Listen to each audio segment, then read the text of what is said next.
Dieu s'est décidé qu'il puisse habiter au milieu de son peuple. Et il appelle Moïse sur la montagne. Dieu montre à Moïse une image. Il lui montre un modèle réduit du tabernacle. Si je peux utiliser les termes modernes, je peux dire que Dieu lui a montré en fait une maquette du tabernacle. Parce que Dieu voulait habiter parmi son peuple. Lorsque nous lisons la Bible dans le livre d'Exode 25, le verset 40, la Bible déclare que regarde, fait d'après les modèles qui étaient montrés sur la montagne. Vous voyez? Donc Dieu avait montré, avant que Moïse puisse construire les tabernacles, Dieu lui avait montré d'abord la maquette, le modèle réduit sur la montagne. Et comme nous connaissons tous, Moïse a construit, Moïse a fait la réplique exacte de ce qu'il avait vu sur la montagne. Et comme conséquence, la présence de Dieu était descendue sur les tabernacles. Lorsque nous lisons la Bible dans le livre d'Exode 40, le verset 35, la Bible déclare que Moïse ne pouvait plus entrer dans la tente d'assignation. Okay? Parce que la nuée était dessus et que la gloire de Dieu remplissait tous les tabernacles. Lorsque Moïse a construit selon les modèles que Dieu lui avait montrés, la présence de Dieu était descendue. Les tabernacles étaient même la manifestation de la présence de Dieu. Et comme nous connaissons, les tabernacles dans l'Ancien Testament étaient juste, comme on dit, l'ombre des choses à venir. Okay? Dieu était en train de préparer quelque chose. Dieu anticipait quelque chose. C'était d'une manière prophétique. Que Dieu ne peut pas habiter dans un endroit que l'homme a fait. L'homme a construit par soi-même. Pourquoi? Parce que tout ce que l'homme fait, tout ce que l'homme fait comme œuvre est voué à la destruction.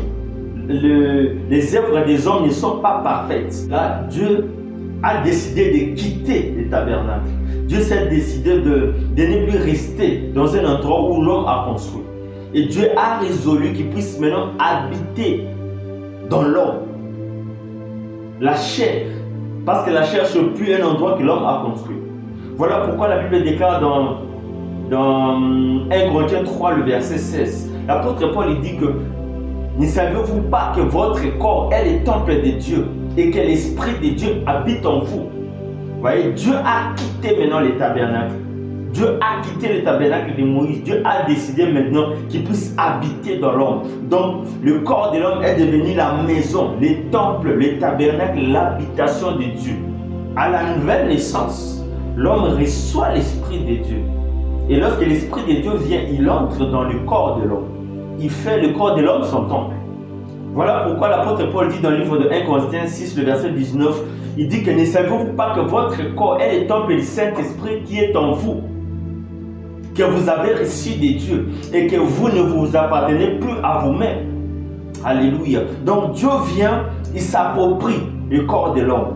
Dieu, il fait du corps de l'homme sa demeure, son temple, son tabernacle. C'est pourquoi nous, on ne peut plus faire n'importe quoi avec notre corps, ok? Ça ne nous appartient plus, en fait. Dieu est venu, il s'est approprié de notre corps. Nous sommes comme les temples du Saint-Esprit. On dit Saint-Esprit, un esprit qui est saint. Il vient habiter en nous, donc il transforme notre corps. Notre corps devient comme un lieu sacré, en fait. Vous voyez, le tabernacle de Dieu est sacré. Donc le corps de l'homme est sacré et puis on n'a plus le droit de faire n'importe quoi avec notre corps. Même dans nos sociétés, on reconnaît ces choses. Les droits, ils reconnaissent même ces choses. Les droits humains reconnaissent ces choses. Okay? Les droits humains, ça, ils reconnaissent le caractère sacré d'une propriété privée. Lorsque nous lisons même la Constitution, la loi de notre pays, la constitution de la RDC qui est même en vigueur. Lorsque vous lisez dans son article 34, l'alinéa 1, la constitution stipule que la propriété privée est sacrée. Lisez la constitution, on dit que la propriété privée est sacrée. Donc ta demeure est sacrée. On ne peut pas les violer. Même l'État a l'obligation de les protéger. Alors si l'homme qui a la chair et le sang, il a conscience, il reconnaît que là où il reste, sa propriété privée est sacrée, que personne ne peut les toucher. Si l'homme a cette conscience-là, maintenant, à plus forte raison, le Saint-Esprit, cet esprit-là qui est saint, on ne viole jamais la propriété privée. C'est sacré. C'est sacré. Ok? On ne peut pas toucher, on ne peut pas violer, on ne peut pas entrer. On ne peut pas souiller les tabernacles de Dieu, on ne peut pas souiller les temples de Dieu. Bien, mais lorsque nous parlons du temple, ça veut dire c'est là où Dieu manifeste sa présence, c'est là où Dieu réside. Ok?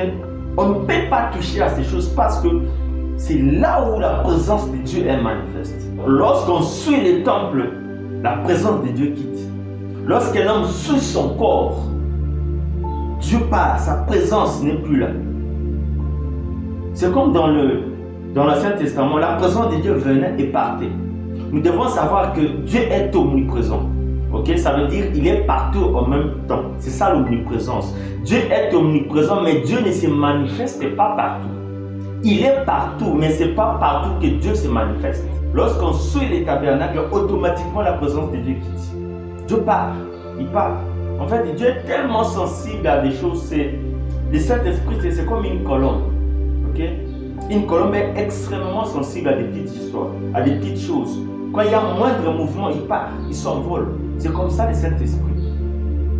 Dieu se manifeste seulement là où il est désiré, là où c'est saint, là où un corps est saint, là où les tabernacles est saint, c'est là où Dieu manifeste sa présence. Lorsqu'on suit les temples de Dieu, sa présence quitte.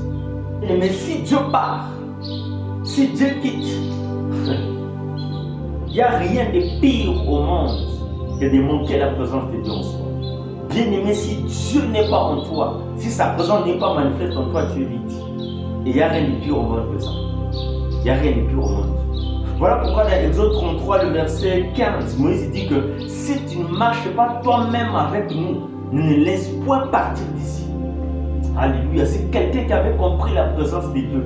Il s'est dit que Dieu, si tu ne marches pas toi-même avec nous, si ta présence n'est pas avec nous, si tu ne nous accompagnes pas toi-même, alors ne nous laisse pas. La Bible déclare dans le livre de Nombres 14, verset 34, Dieu dit, de la même manière que vous avez mis 40 jours à explorer les pays, de la même manière vous porterez vos iniquités pendant 40 ans. Chaque année pour un jour. Et vous saurez ce que c'est d'être privé de ma présence. Alléluia. En fait, Dieu montre à ces gens-là, et comme ils l'ont abandonné, comme ils n'ont pas suivi ses voies, ils sauront ce que c'est d'être privé de sa présence. Mais il n'y a rien de pire au monde que d'être privé de la présence de Dieu. Dieu habite en nous. Alors lorsque nous amenons nos corps n'importe où, lorsque nous faisons n'importe quoi avec nos corps, lorsque nous fuyons les temples, bien aimé, sa présence quitte. Et Dieu dit aux enfants d'Israël, il a dit, vous saurez ce que c'est d'être privé de ma présence.